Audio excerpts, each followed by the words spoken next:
Hey guys, Wyatt Claypool here. You probably heard me talking a couple of days ago about Jagmeet Singh pretending like he was going on the offensive against Justin Trudeau, and it's all a big fake fight. The GST HST freeze was something that Jagmeet Singh and the NDP were supporting as soon as the Liberals proposed it. But then, a few days ago, Singh realized that he was looking really weak and pathetic, both supporting this very minor tax relief at the same time he doesn't care about the carbon tax doubling in April. And he was also attacking the Conservatives for not being in favor of it, which just made him look even more like Justin Trudeau's secretary. So then all of a sudden, he wants certain aspects of the GST freeze to be made permanent, to permanently take the GST, HST off of certain items, or I guess just the GST, because provinces can choose if they want to keep their provincial tax side of the HST on essential items, but he wants it off of like diapers and certain foods and certain like different ready-made meals and whatnot. And it's been all a very just weak play by him. So this is what Jagmeet Singh said this morning, trying to push this Monday vote about trying to make it permanent, even though he could have been talking about this from the start and didn't. He says, no parent should struggle to afford diapers for their child. Not now, not ever. New Democrats secured a GST holiday for Canadians. Today, Parliament will vote on our motion to permanently remove the GST off essentials. How will Conservatives and Liberals vote? Now, this is such a curious thing to say. He says, New Democrats secured a GST holiday for Canadians. So he's admitting he is both the person who helped conceive the 2 month GST HST freeze with the Liberals. At the same time, now suddenly he's attacking his own piece of legislation, his own tax holiday, because it's not permanent.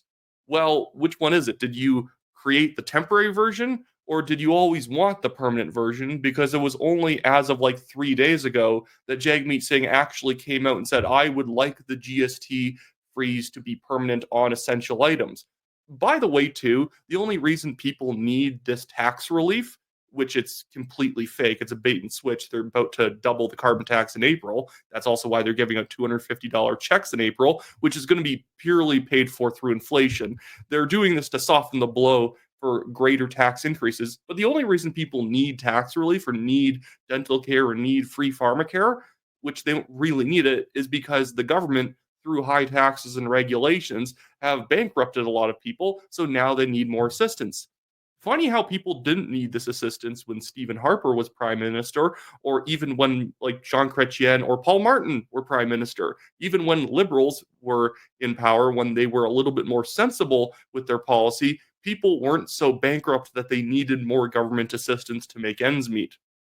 But all of this was followed up by a great video yesterday from Pierre Poilievre absolutely hammering Jagmeet Singh as hard as humanly possible because he sees the game that Jagmeet Singh is playing. I think we can all see the game Jagmeet Singh is playing.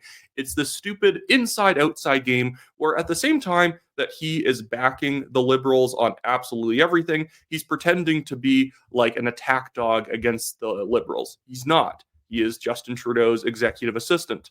So here's the post from Pierre Poilievre yesterday. He says, Jagmeet Singh won't call an election. Why? Because he works for Trudeau, who guarantees him a pension next year. Trudeau gets power, Singh gets his pension, you get the bill. And then they just have some petition there. All parties are always trying to get people to sign petitions. But I thought this video was particularly effective at mocking Jagmeet Singh. And you could say, well, that's not exactly a very high concept sort of a goal. Um, in my mind, it kind of is.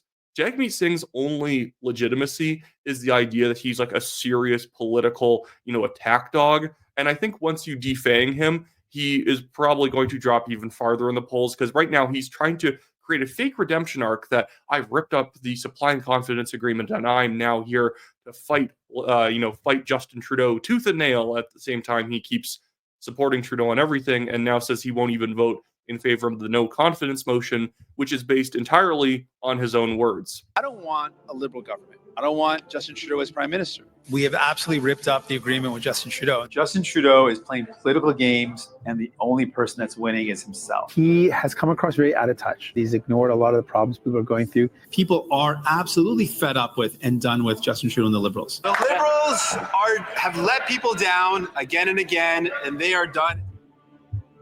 Why are you working with Justin Trudeau when he's doing such a bad job? I got to tell you, it is not easy. We're ready for whenever election comes. We're going to vote against any measure that attacks working people. We're going to be voting in favor of the budget. I've received some openness to fixing the problems that I've outlined. And we're not going to let the Liberal government off the hook. The next election, people have a choice. I stand by my words. Trudeau has let you down. Trudeau has let you down and does not deserve another choice. And it was really clear to me, there's mounting evidence that Justin Trudeau and the Liberals were just too weak. I stand by my word. Now it's getting into all the screenshots of headlines saying that Jagmeet Singh will not be voting in favor of the Conservatives' non-confidence votes and will be supporting the Liberals. After all those statements against Trudeau and the Liberals. Trudeau has let you down. Trudeau has let you down and does not deserve another choice.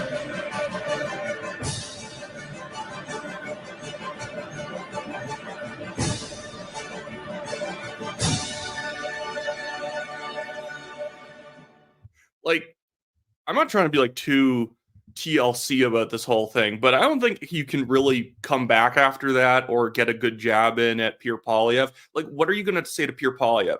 Jagmeet Singh already attempted his big line, which he just took from his MP, Leah Gazin, who's an absolute crazy person, like an absolute nutter. I wish the NDP would also care about Canadians just a third as much as they hate Israel, and we might be, in a better position right now. But he already deployed his line against Poilievre. Pierre Poilievre is a bootlicker for billionaires. Why? Well, because the Conservative government back in the day cut some corporate taxes, which is a good thing. They cut corporate taxes by 7%, not like, it was 18%, then it was 11. It was like the 7% of the total amount they were paying went down.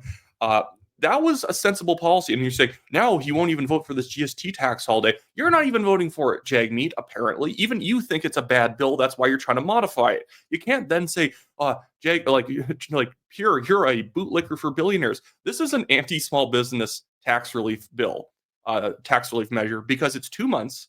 It was from December 14th to February 14th or 17th. I forget what the end date is exactly. And what it ends up doing is causing crazy amounts of problems for small businesses, because the logic of what is tax exempt during this time and what is not is clownish. Here is Kevin Vaughan, the independent MP for Spadina Fort York, laying out some of these ridiculous contradictions in the bill. I'm gonna try and pull it up here so it looks a bit better. But the thing is that it will literally, the taxes will apply to one thing and then not another, which are completely arbitrary.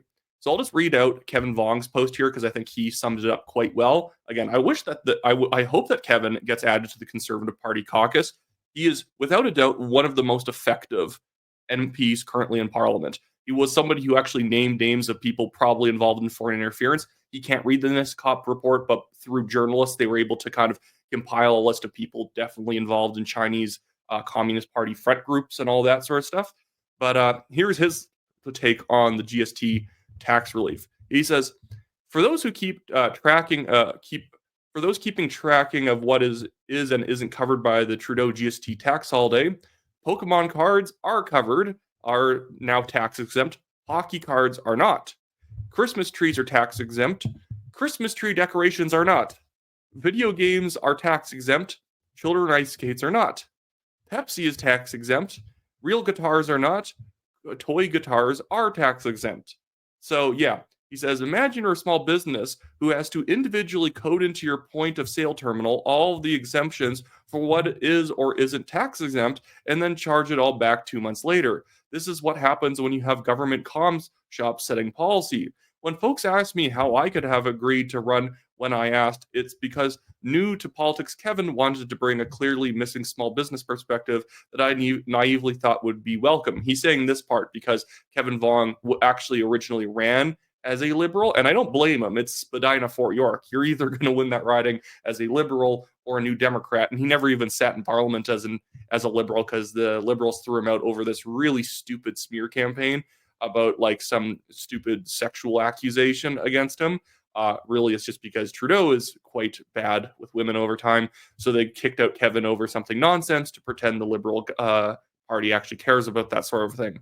So, and finishing off his statement, he says, "We need people who know the pressure of making payroll, the stressors of low sale months, and the weight of your staff counting on you to pay their rent and mortgage." And I think that's also a good thing to talk about here. This is a tax exemption, a partial tax exemption that is only taking place, that is only effective during the 2 months of the year where sales are down significantly. It's late into the holiday season. People have mostly paid for all the holiday stuff that they're going to pay for. January and February are notorious low sale months for everything. So people coming, it's stupid to have a tax exemption that's going to put stress on small business owners. And I think they've calculated that the average savings that Canadians will get from this 5% GST reduction, HST reduction, it'll be bigger in certain areas, but the average saving will be like $5 over the 2 months. $5. Because 5% is really not that much in the grand scheme of things, especially when it's only applying to certain items and those items are only a couple dollars themselves, that it's going to take a while before this adds up into absolutely anything. Anyways, that should be it for me today, guys. If you want to support the channel, make sure you subscribe to the channel, like this video, leave a comment, and of course, if you can, donating to the legal fund always helps. We are now to $34,000. I've paid defending us from this Chinese billionaire developer suing us for defamation, in which he has not actually submitted any evidence to prove his claim in over 3 years now. Anyways, that's it for me. See you guys later.